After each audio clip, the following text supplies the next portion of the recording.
Romanos capítulo 10 y vamos a leer del versículo 2 al 4. Antes vamos a hacer una oración para iniciar este culto. Padre bendito, Señor amado, te damos gracias en esta noche porque estamos, Señor, en tus cosas. Te pedimos, Padre Celestial, que tú tengas misericordia de nosotros, que tu Espíritu Santo, Señor, venga en nuestro auxilio y sea Él el que nos inspire cada palabra, cada idea, todo lo que vayamos a tratar en esta noche. Permite, Señor, que sea de edificación, que sea de bendición para los oyentes. Ten misericordia, Padre. Necesitamos de ti a cada momento, a cada instante. Sin ti, Señor, no somos nada. Te pedimos, pues, Padre, que tú te muevas en medio de nosotros, que tú toques cada corazón, que tú prepares, Padre Celestial, nuestro ser, que tu palabra viva y eficaz nos pueda edificar en esta noche y que podamos aprender algo hoy y por sobre todas las cosas, Señor, que sea tu Espíritu Santo el que nos capacite, el que nos recuerde tu palabra y el que nos lleve a ponerlo por obra, que nos capacite para ponerlo por obra. Solamente en tus fuerzas, Señor, nos depositamos para que tú obres de acuerdo a tu misericordia. Bendice a cada uno de mis hermanos que están conectados, a los que se van a conectar, que podamos, Padre, todos unidos, alabar tu nombre, glorificarte, Padre Celestial. Todo esto te lo pedimos en el nombre de tu Hijo amado Jesucristo, a quien damos la honra, la gloria y la alabanza por siempre, Señor. Amén. Vamos a leer pues entonces Romanos capítulo 10, versículos 2 al 4. Dice: porque yo les doy testimonio de que tienen celo de Dios, pero no conforme a ciencia, porque ignorando la justicia de Dios y procurando establecer la suya propia, no se han sujetado a la justicia de Dios. Porque el fin de la ley es Cristo, para justicia a todo aquel que cree. Vamos a volver a leer del 2 al 5. Dice: porque yo les doy testimonio de que tienen celo de Dios, pero no conforme a ciencia, porque ignorando la justicia de Dios y procurando establecer la suya propia, no se han sujetado a la justicia de Dios, porque el fin de la ley es Cristo, para justicia a todo aquel que cree. Si ustedes ven, aquí encontramos una definición, una observación, una identificación de Pablo para los legalistas, y los está enmarcando en estos conceptos, en estas palabras, dando testimonio de que tienen celo, pero no conforme a ciencia, no conforme a conocimiento, porque ignorando la justicia de Dios, la esencia de la ley, la justicia de Dios, y procurando establecer la suya propia, la justicia propia, no se han sujetado a la justicia de Dios, porque el fin de la ley es Cristo, para justicia a todo aquel que cree. Habíamos mencionado en las predicaciones anteriores que esa es la característica de el legalista o del legalismo. Es el intento de el hombre de mantener nuestra salvación o de ganar el favor de Dios a través de nuestra obediencia. Pero algún autor decía con toda razón que pretendemos echar mano de Moisés para que termine la obra que Cristo inició, porque de alguna manera el legalismo, la palabra lo dice, está asociado con la ley. Les era muy difícil comprender que por gracia somos salvos, que nosotros no tenemos nada que poner para lograr esa salvación. La salvación ya nos las dio el Señor Jesús. Las obras que hacemos o que debemos hacer, como dice la Escritura, no son para ganar nuestra salvación, estamos obligados a hacer buenas obras. Fuimos creados para buenas obras. Y estas obras son como respuesta al amor de Dios, como reflejo o fruto del carácter que Dios está formando en nosotros, el carácter de su Hijo Jesús, fruto de ese trabajo de regeneración que Dios está haciendo en nosotros. Estamos obligados a reflejar buenas obras. Como hijos de Dios tenemos derechos y obligaciones que estamos obligados, valga la redundancia, a llevar a cabo nuestra vida, pero como respuesta al amor de Dios, no para ganarnos gracia, no para crear méritos para ser aceptos delante de Dios y que Dios pueda obrar en nosotros. Digo, lo más valioso que tenemos es la salvación, pero la gracia de Dios se sigue manifestando en nosotros. Adquirimos, por pasar a formar parte de la familia de Dios, derechos y obligaciones. Siempre hacemos menos las obligaciones, nos conviene más abundar en los derechos. Las obligaciones las hemos mencionado. Parte de lo que tenemos como deber es consagrarnos, santificarnos. Cuando hablo de todos estos aspectos, ahorita voy a agregar el concepto que maneja Dios, porque cuando yo digo es nuestra obligación santificarnos, digo, el único que santifica es Dios, es el Espíritu Santo. Aunque, digo, quiero darme a entender y que no se preste a equivocación. Nosotros, nuestro deber es santificarnos en el sentido de apartarnos del mal. Tenemos en nosotros un libre albedrío, una capacidad de elección. El Señor le decía a su pueblo en el desierto: pongo delante de ti la bendición y la maldición, tú escoges. Por así decirlo, cada día que amanece, nosotros desde que despertamos tenemos esa capacidad de decidir a qué amo servir: al pecado para muerte o a la obediencia para salvación.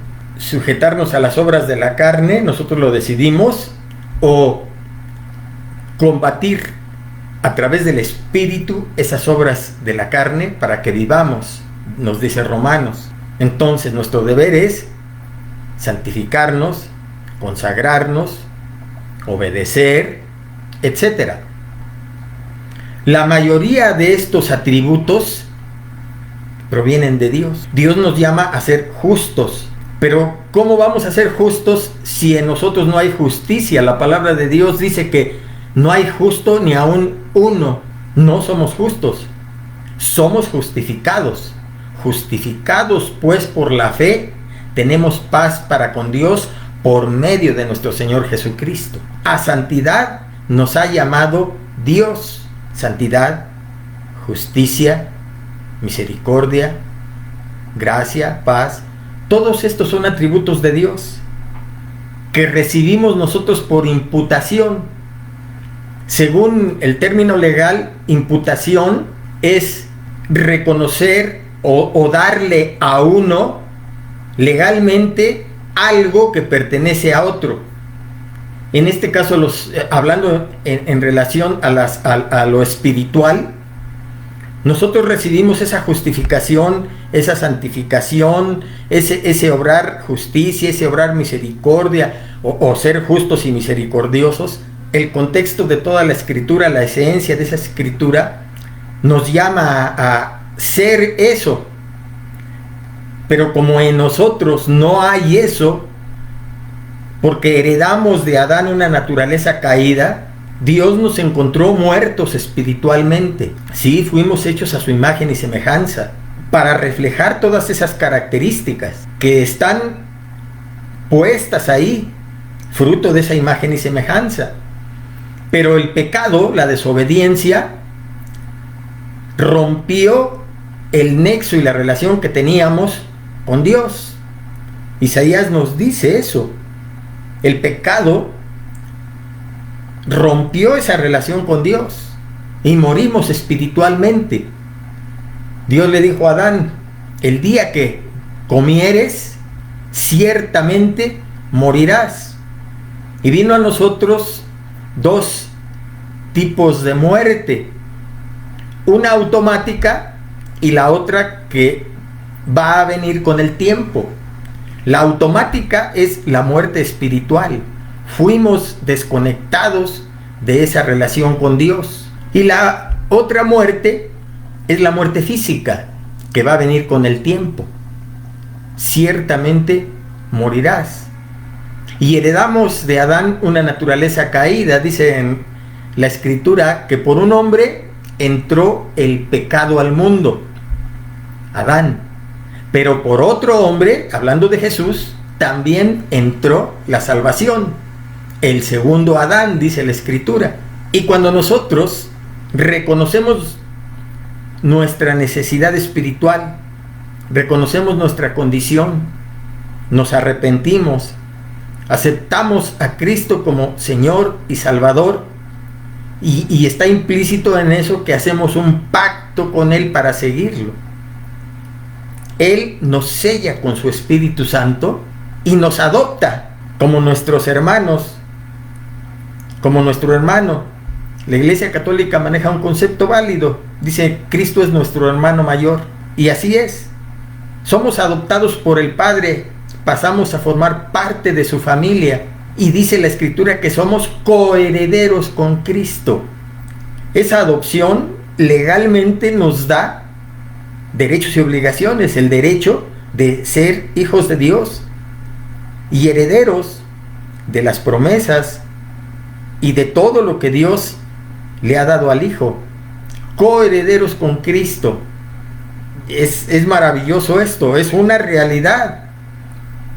Pero volvemos, tenemos derechos y obligaciones. Ya dijimos entonces que el legalismo es crear normas de conducta, estilos de vida, formas de proceder, etcétera, un sinnúmero de aspectos que tal vez en el fondo tengan buena intención, pero el detalle es que lamentablemente se apartan de la esencia de la ley de Dios. Cristo dijo: no vine a abrogar la ley, sino a darle cabal cumplimiento. Pero se estaba refiriendo Él a la esencia de la ley: justicia, misericordia y verdad. El legalista cree que no es suficiente la gracia para que el hombre sea salvo. Y lo primero que hace es tratar de imponer los principios de la ley y no los principios de la esencia espiritual de la ley, sino lo que nos dice Colosenses 2.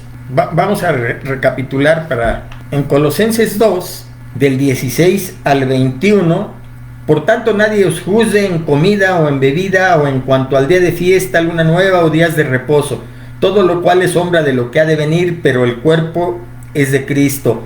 Nadie os prive de vuestro premio, afectando humildad y culto a los ángeles, entremetiéndose en lo que no ha visto, vanamente hinchado por su propia mente carnal, y no haciéndose de la cabeza, en virtud de quien todo el cuerpo, nutriéndose y uniéndose por las coyunturas y ligamentos, crece con el crecimiento que da Dios. Pues si habéis muerto con Cristo en cuanto a los rudimentos del mundo, ¿por qué, como si vivieseis en el mundo, os sometéis a preceptos tales como: no manejes, no gustes, ni aun toques, en conformidad a mandamientos y doctrinas de hombres, cosas que todo se destruye con el uso? Tales cosas tienen a la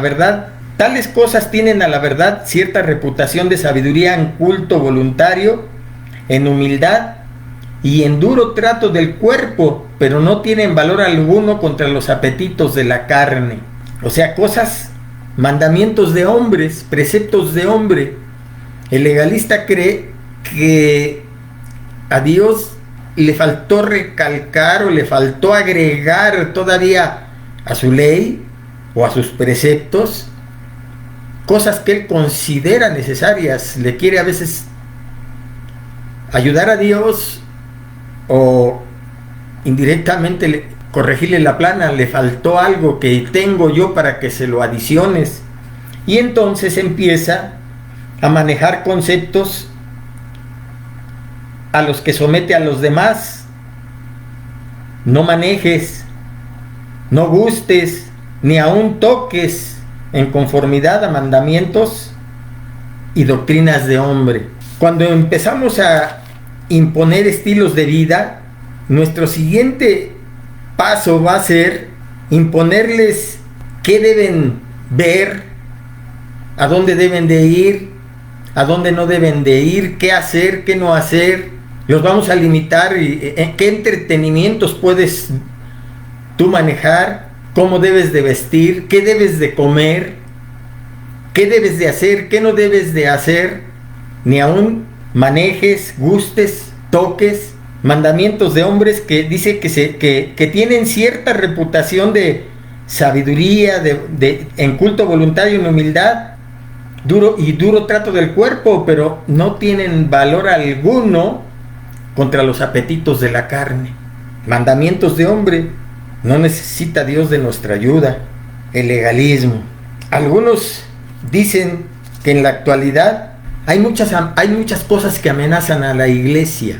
Y podríamos pensar qué cosa es como amenaza lo que más debe de poner importancia a la iglesia: a la persecución, a la violencia, a la inmoralidad, a la dinámica de las sectas, a la apostasía, tal vez el humanismo. Todo esto son amenazas que siempre están ahí en la iglesia.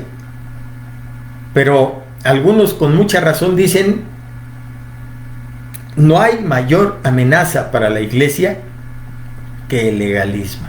Y lamentablemente esto no viene de fuera. Todo lo que mencionamos, persecución, violencia, inmoralidad, la dinámica de las sectas, la apostasía, el humanismo, vienen de fuera. Pero el legalismo se da dentro del seno de la iglesia. Y esa es la peor amenaza. Y echan mano de la ley y se apartan del espíritu de la misma. Jesús se lo señaló y establece su palabra: la letra mata, pero el espíritu vivifica. Digamos que la letra de la ley, cuando se quiere manejar no en la esencia espiritual, sino en la iniciativa del hombre, se desvirtúa y es el hombre que empieza a crear mandamientos de hombre y la distorsiona. ¿Cuál es el propósito de la ley? De entrada, la palabra dice que la ley es perfecta. Si leemos el Salmo 19, es más, vamos a leerlo, que habla precisamente acerca de la ley. Salmo 19, 7. La ley de Jehová es perfecta, que convierte el alma. El testimonio de Jehová es fiel, que hace sabio al sencillo. Los mandamientos de Jehová son rectos, que alegran el corazón. El precepto de Jehová es puro, que alumbra los ojos. El temor de Jehová es limpio, que permanece para siempre. Los juicios de Jehová son verdad, todos ellos justos. Deseables son más que el oro, y más que mucho oro afinado, y dulces más que la miel, y que la que destila el panal. La ley de Jehová es perfecta, que convierte el alma. Es perfecta. Cuando se desvirtúa esa ley, tendemos a crear mandamientos de hombres, cosas que se destruyen con el uso. Para entender el concepto de ley es muy amplio. Lo manejaremos o lo mencionaremos como la escritura lo toma. De manera general existe una ley ritual, que es la que más se ajusta en cuanto a la liturgia, en cuanto a cómo se debe de llevar a cabo el culto y los simbolismos. Una ley ritual. existe una ley judicial, como lo que nosotros estarían una constitución, y por último una ley social de convivencia, de códigos civiles para la convivencia humana, que al final en Israel se tenía que establecer, y se tiene que examinar cada aspecto de la ley. Pero al final el propósito de la ley era, dice la escritura, era como un ayo, un cuidador, una nana que nos lleva, que nos cuida, que nos conduce y que nos hace ver qué cosa está bien o mal, qué cosa puede establecerse como buena, mala y aprobada o no por Dios. En pocas palabras, el propósito de la ley es hacernos conscientes de que faltamos y que las acciones que llevamos a cabo son consideradas como pecado. Y después define la palabra que pecado es toda transgresión a la ley de Dios. El propósito, cuando no había ley, no se podía catalogar a las acciones como pecado, porque no había un código de valores que estableciera que eso era bueno o malo, aprobado o desaprobado. La ley cumple esa función, nos conduce a conocer el pecado, pero la ley en sí no tiene la capacidad para darnos el poder de tener dominio sobre las inclinaciones de la carne. Decía un hombre de Dios, para de alguna manera dar a entender este concepto acerca de que la ley nos hace conscientes del pecado, decía: cuando era joven tenía un trabajo que era repartir periódico en bicicleta. Entonces yo temprano me levantaba y iba por el periódico, lo acomodaba, lo ordenaba, lo cargaba en mi bicicleta y iba a repartir ese periódico. Era una labor muy cansada, de tal manera que yo terminaba agotado, y después de ahí yo tenía que irme en bicicleta a mi casa, y para llegar a mi casa había un terreno muy grande con una casa y un jardín hermoso, muy cuidado, con pasto, con césped, muy bien cuidado, que era el orgullo del dueño, porque cada X tiempo yo veía ahí que se afanaba para tenerlo muy hermoso, con su pasto cortado, con sus flores, con todo lo que conllevaba un jardín, y era muy grande. Y yo, para llegar a mi casa, tenía que pedalear toda esa calle extensa y después dar vuelta para llegar a mi casa. Y en una ocasión yo dije: bueno, si yo me cruzo por este jardín, en pocos minutos estoy en mi casa, pero yo sé que no lo debo hacer. Y así estuvo por varios días rondándome esa idea, hasta que por fin yo sabía que no debía hacer eso, hasta que un día lo hice. Vencí esa resistencia de mi conciencia y atravesé ese jardín, y en pocos minutos yo estaba ya descansando en mi casa. Al principio me sentí culpable, pero al siguiente día, cansado de la labor, otra vez se me cruzó el pensamiento, y como ya lo había hecho la primera vez y había arrinconado la voz de mi conciencia, me decidí a volverlo a hacer, y el sentimiento de culpa fue ya menor. Solamente cuidé de que nadie me viera, y inmediatamente aceleré y crucé ese jardín.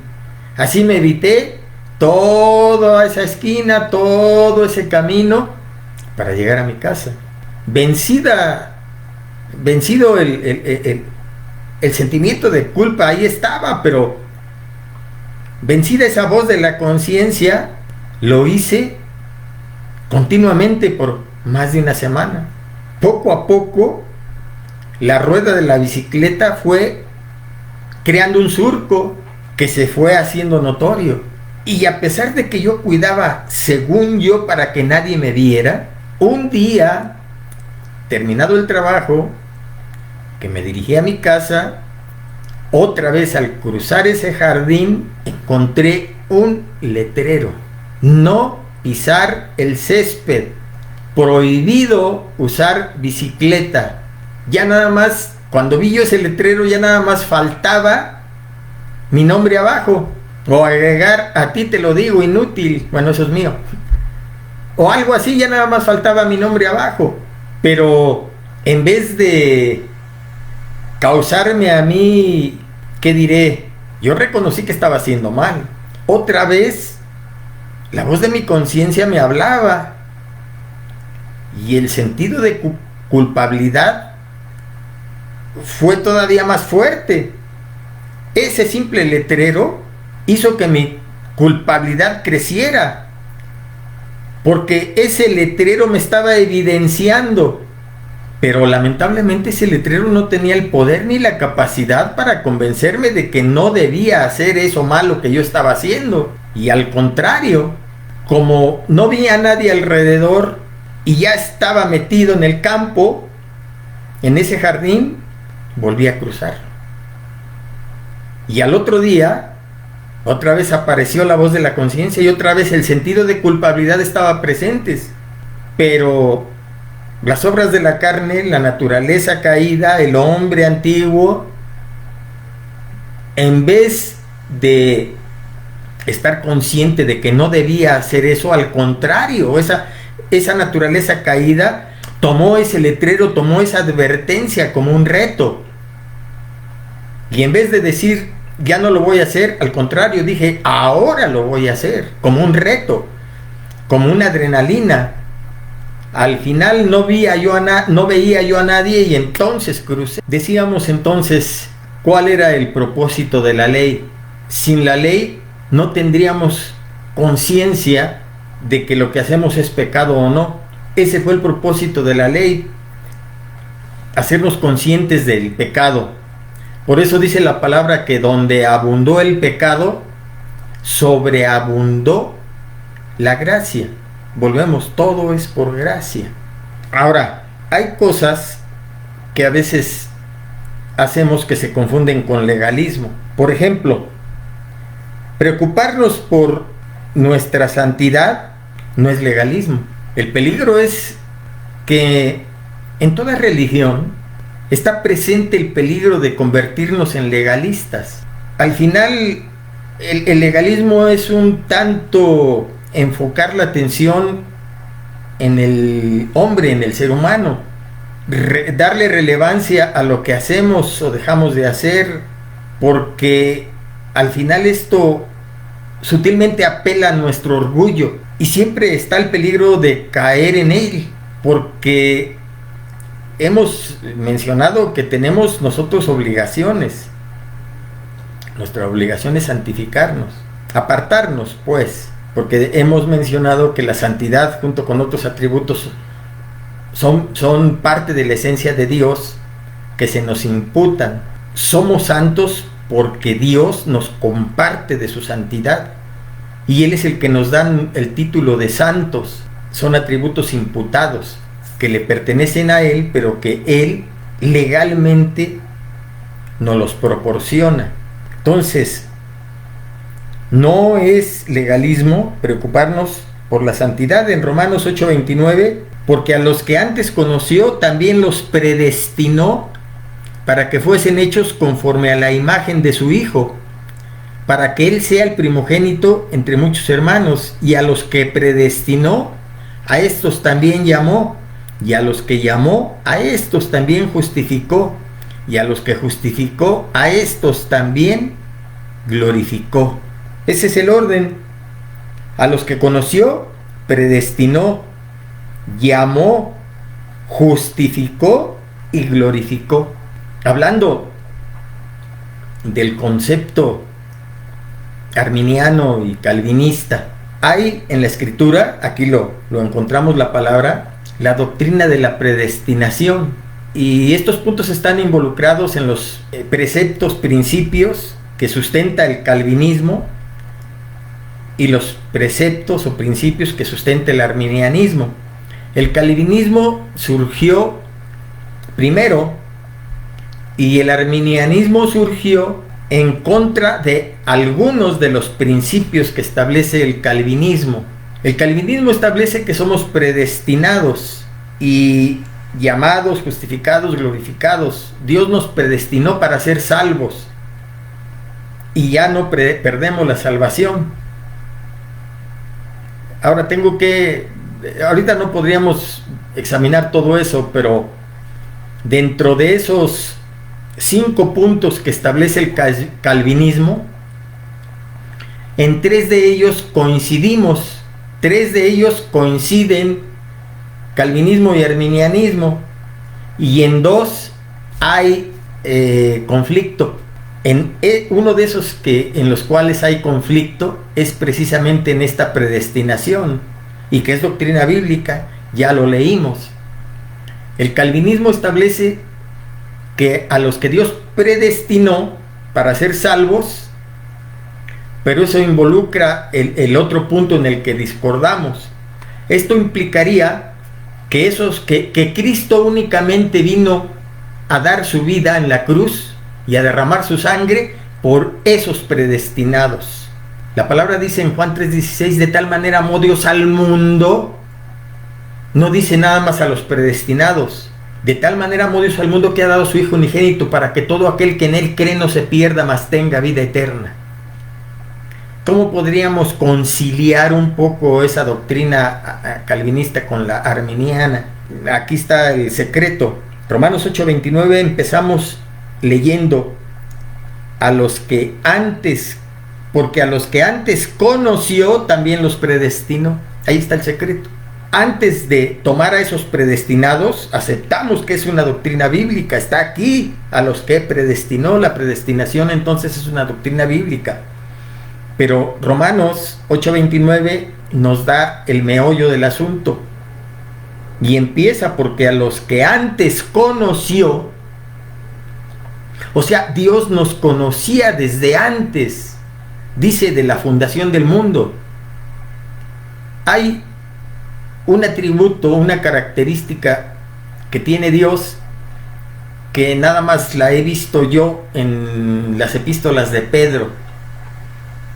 Pedro lo menciona, dice la presciencia de Dios, un conocimiento previo de todas las cosas.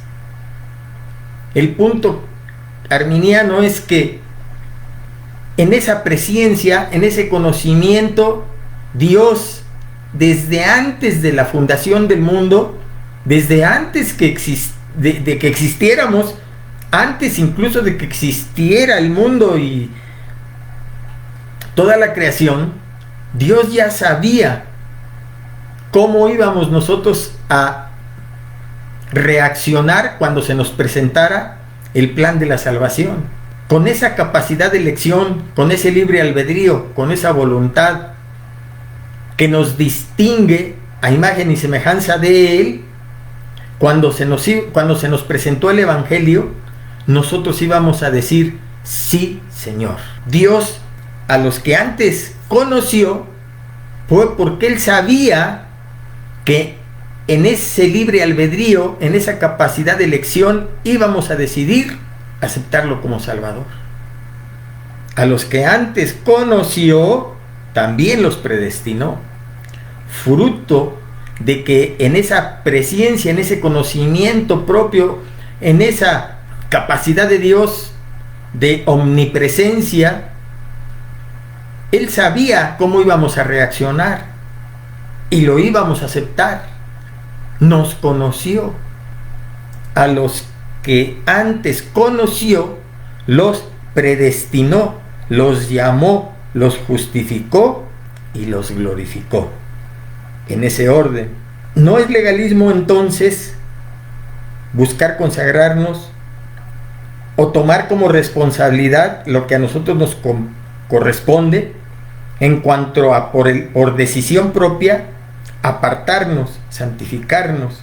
Primera a los Corintios 7:1 dice: así que, amados, puesto que tenemos tales promesas, limpiémonos de toda contaminación de carne y de espíritu, perfeccionando la santidad en el temor de Dios. Aquí lo está conjugando de tal manera que está asignando una capacidad de elección, una voluntad, y está diciéndonos: así que, amados, puesto que tenemos tales promesas, limpiémonos de toda contaminación de carne y de espíritu, perfeccionando la santidad en el temor de Dios.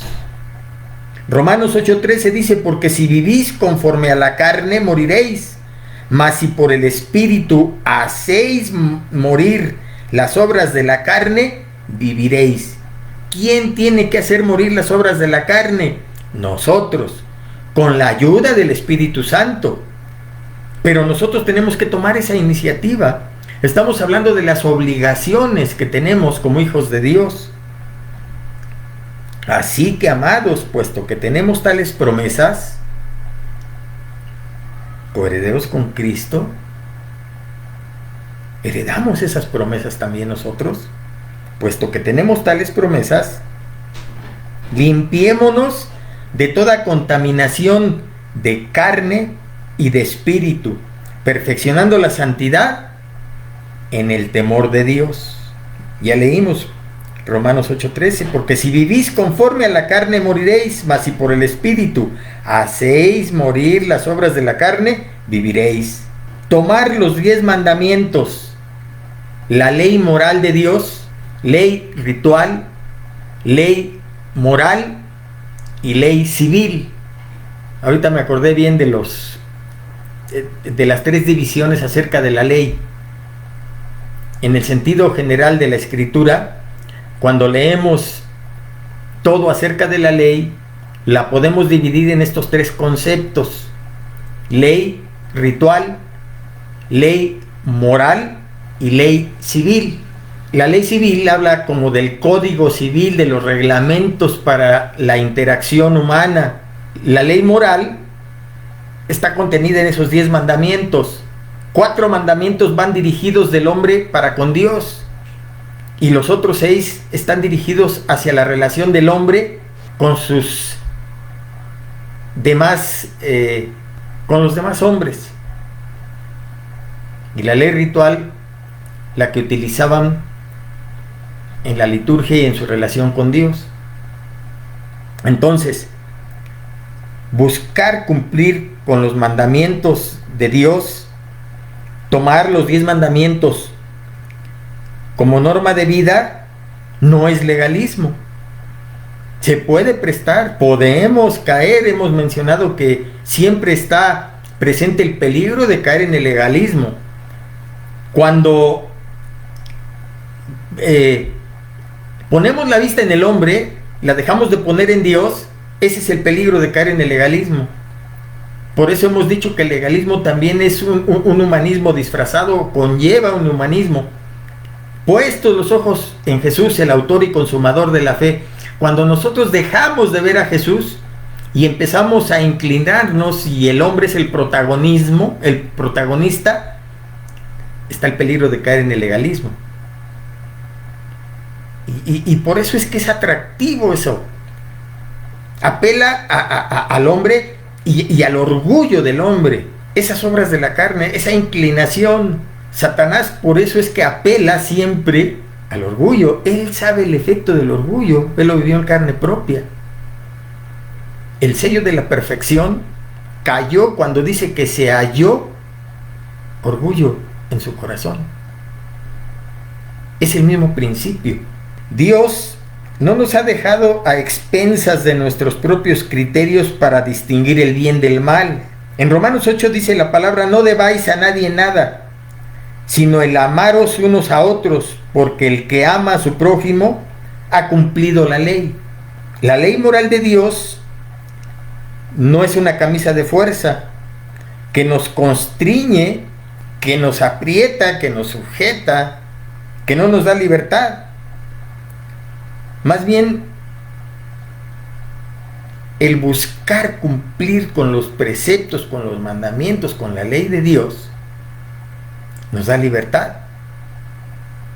El Salmo 119, 44 al 45 dice: guardaré tu ley siempre, para siempre y eternamente, y andaré en libertad, porque busqué tus mandamientos.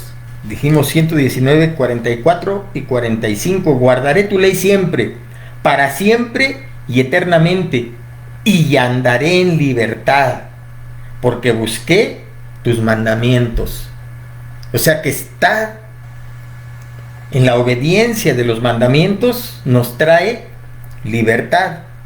Luego el 47 y 48 dice: y me regocijaré en tus mandamientos, los cuales he amado.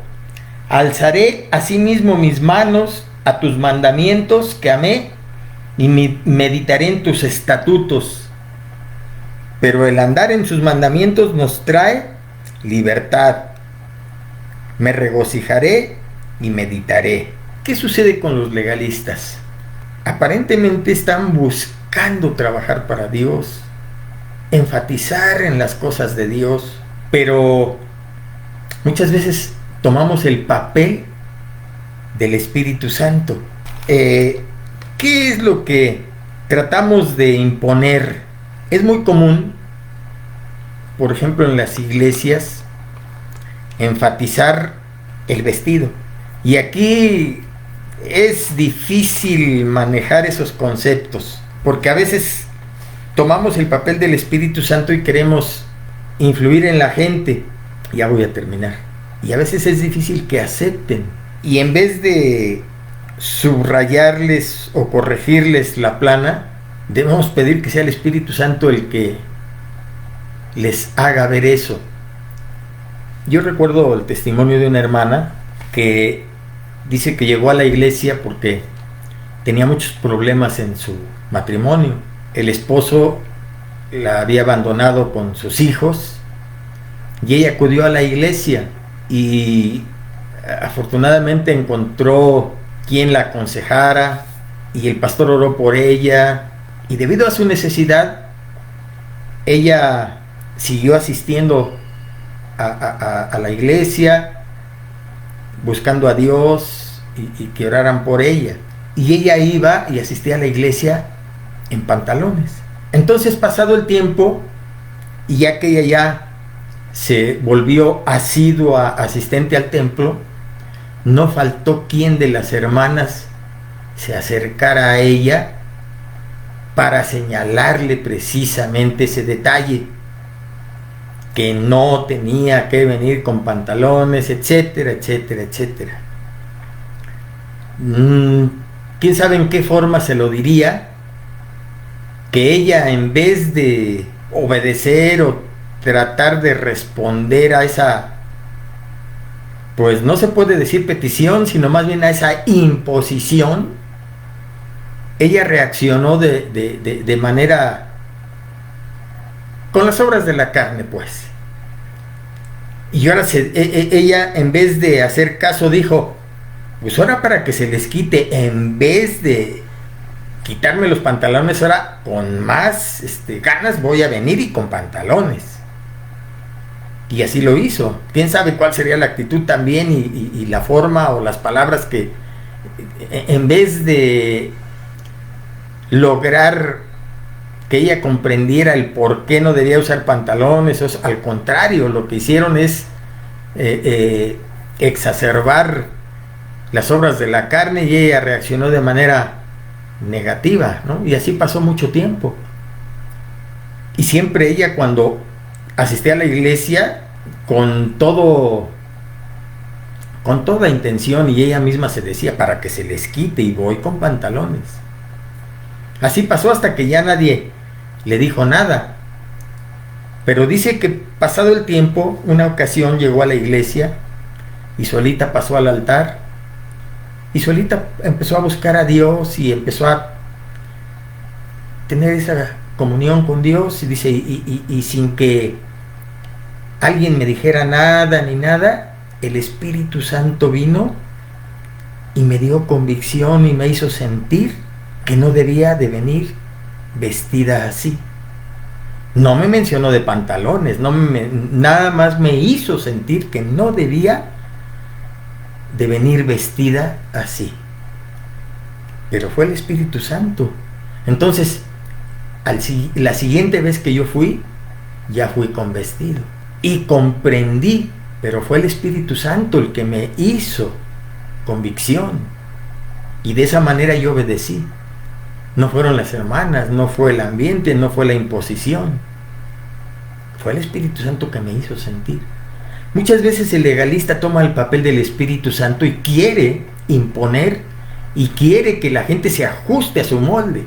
Y ni siquiera sabemos tratar porque alguna hermana en amor, con los frutos del Espíritu Santo, con buenas palabras, le podía hacer entender y no imponer, sino solo mencionar, para que ella tomara la decisión entendiendo.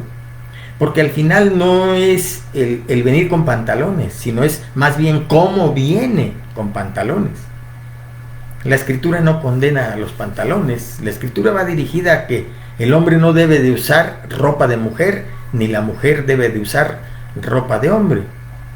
Muy bien pueden venir las hermanas utilizando un pantalón de mujer, pero ahí están las cualidades que menciona la palabra. Y ya habla de la vestimenta, no va dirigida hacia pantalones o no, sino va dirigida la vestimenta a que sea con pudor, decoro, y ahorita les menciono, porque la palabra sí menciona esas: modestia, decoro y recato. Usted puede vestirse como quiera, siempre y cuando su vestimenta reúna estas características: decoro, modestia y recato. Y es el Espíritu Santo el que debe de actuar en cada persona para que se lleve a cabo su voluntad. Vamos a dejarle hasta aquí y vamos a seguir mencionando algunos detalles más adelante acerca de esta amenaza, que es de las más puntuales, de las que continuamente tenemos el peligro de caer. Debemos de cuidar cada uno de nosotros no caer en el legalismo y pedir la dirección del Espíritu Santo para que podamos agradar a Dios con nuestra actitud, con lo que hacemos en su obra. Reconocer nuestros derechos, sí, pero también asumir nuestras responsabilidades para contribuir y darle gloria y honra verdaderamente, conscientes, con humildad, con sencillez, y para que Dios se manifieste, porque todos estamos en ese peligro de caer en el legalismo. Oremos, hermanos. Padre bendito, te damos gracias en esta noche, en esta ocasión en que nos permitiste, Señor, reflexionar en tu palabra. Gracias porque tú estás con nosotros. Yo te pido bendición para cada uno de nosotros. Todos necesitamos de ti, Señor, con mis hermanos que están pasando por situaciones difíciles, por los enfermos, por los atribulados, por los que no tienen trabajo, por los que se han dejado avasallar por esta situación. Despierta, Padre bendito, en los que están desanimados, en los que están atribulados, en los que han sido afectados por toda esta pandemia, por toda esta cuarentena, por toda esta situación. Muévete en medio de tu iglesia, Señor. Obra trayendo, Padre celestial, esperanza, trayendo fortaleza, que tu palabra viva y eficaz, Señor, se hunda en lo profundo de nuestro ser, en nuestros corazones se siembre, que tus principios establecidos en tu palabra, Señor amado, se hagan realidad en nosotros, que esas promesas que tú conquistaste en la cruz del Calvario, de la cual, Señor, ahora nos haces partícipes, se puedan hacer realidad en nuestra vida. Que tu palabra, Señor, hable a nuestros corazones, que nos depositemos en ti, que esperemos en ti. Tú dices en tu palabra, Señor, que vamos a llegar a tu presencia y que vamos a resistir con fe y con paciencia. Si nosotros nos resistimos y esperamos en ti y en tu palabra con fe, Dios mío, vamos a salir adelante. Y tu palabra dice que la fe viene por el oír y el oír tu palabra. Muévete, manifiéstate en medio de nosotros, Padre. En el nombre de Cristo Jesús te lo pedimos, Señor. Amén. Dios les bendiga, hermanos. Los esperamos el día de mañana también a las 8 para reflexionar otra vez en la palabra de Dios.